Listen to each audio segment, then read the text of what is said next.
மூன்றாவது முறையாக ஒரு வரலாற்று சாதனையாக பாரத நாட்டினுடைய பிரதமராக திரு நரேந்திர மோடி அவர்கள் பதவியேற்க இருக்கிறார். தொடர்ச்சியாக ஆட்சி செய்வது என்பது மிகப்பெரிய ஜனநாயக நாட்டில் ஒரு சவாலான விஷயம். அந்த சாதனையை பாரதிய ஜனதா கட்சி தலைமையிலான தேசிய ஜனநாயக கூட்டணி இன்று நிகழ்த்தி காட்டியிருக்கிறது.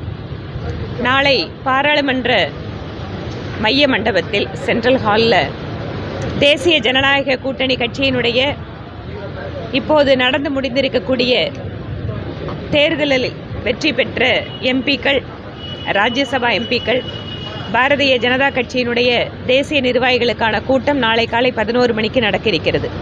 அதில் நாடு முழுவதும் இருந்து தேசிய ஜனநாயக கூட்டணியினுடைய கட்சி தலைவர்கள், தேர்ந்தெடுக்கப்பட்ட எம்பிக்கள் கலந்து கொள்கிறார்கள். கோவை முடிவு குறித்து கோவை முடிவு என்பது எங்களுக்கு ஒரு வருத்தத்தை தந்திருக்கக்கூடிய ஒரு முடிவு தான். ஆனாலும் கூட மக்களுடைய தீர்ப்பை மதித்து அந்த தீர்ப்பை ஏற்றுக்கொண்டு தொடர்ச்சியாக மக்கள் பணி செய்வதற்கு எங்களை எல்லாம் பாரதிய ஜனதா கட்சி பயிற்றுவித்திருக்கிறது. எப்போதும் மக்களுக்கான பணிகள் தொடர்ந்து கொண்டிருக்கும். மத்தியிலே பாரதிய ஜனதா கட்சி தலைமையிலான அரசு மீண்டும் அமைகின்ற பொழுது கோவை பகுதிக்கு என்னவெல்லாம் திட்டங்கள் நாங்கள் வாக்களித்திருக்கிறோமோ அவையெல்லாம் நிச்சயமாக நிறைவேற்றுவோம். ராகுல் பங்குச்சந்தை விவரமாக பேசியிருக்காரு மேடம். பங்குச்சந்தை முன்னமே அவங்க திட்டம் போட்டு பிளான் பண்ணி பண்ணாங்கன்னு ஒரு உலக அளவில் உள்ள ஒரு பொருள். ராகுல் காந்தி அவர்கள் பேசக்கூடியது பார்த்தீங்கன்னு சொன்னால், தேர்தல் பிரச்சாரத்திலே கூட பல்வேறு பொய்களை முன்வைத்தார். ஒன்று, அரசியலமைப்பு சட்டத்தை மாற்றி விடுவார்கள், அவர்கள் ஆட்சிக்கு வந்தால் இடஒதுக்கீட்டை ரத்து செய்வார்கள் என்று பல்வேறு விதமான பொய் பிரச்சாரத்தை காங்கிரசினுடைய தலைவர்கள் மேற்கொண்டார்கள். ஆனால் இவற்றையெல்லாம் மீறித்தான் இப்போது மீண்டும் மூன்றாவது முறையாக நாங்கள் ஆட்சி அமைக்கிறோம்.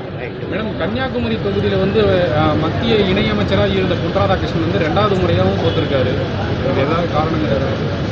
தமிழ்நாடு முழுவதுமே நீங்கள் ஓட்டிங் பேட்டர்ன் பார்த்தீங்கன்னு சொன்னால் அது ஒரு சார்பாக ஒரு குறிப்பிட்ட கூட்டணிக்கு அந்த ஆதரவு அவங்களுக்கு அதிகமாக கிடைச்சிருக்கு. தொடர்ச்சியாக 10 வருஷ காலம் அவங்களுடைய கூட்டணியை வைத்திருப்பதும் அந்த கூட்டணிக்கான வாக்குகள் அப்படிங்கிற விகிதத்தில் இந்த 40 தொகுதிகளுமே அவர்களுக்கான வெற்றிகள் கிடைச்சிருக்கு. கடுமையான மாநில அரசுக்கு மீதான அதிருப்தி இருந்தாலும் கூட அவற்றை வெற்றியாக எங்களால் மாற்ற முடியவில்லையே என்கின்ற வருத்தம் எங்களுக்கு இருக்கிறது. பார்ப்போம். பாஜக சார்பில் போட்டியிட்ட எல்லா மாநிலத்திலும் எதுக்காக தோத்துது அப்படின்னு சொல்லிட்டு ஒரு குழு அமைக்கிறேன் அப்படின்னு சொல்லியிருக்காங்க. அது எப்போ அந்த குழு அமைக்க போறாங்க? அந்த குழு மூலமா என்னென்ன வேலைகள்லாம் பண்ண போறாங்க? பாரதிய ஜனதா கட்சி தோற்றிருக்கிற மாநிலம், ஜெயித்திருக்கிற மாநிலம் அப்படிங்கிறது இல்லை.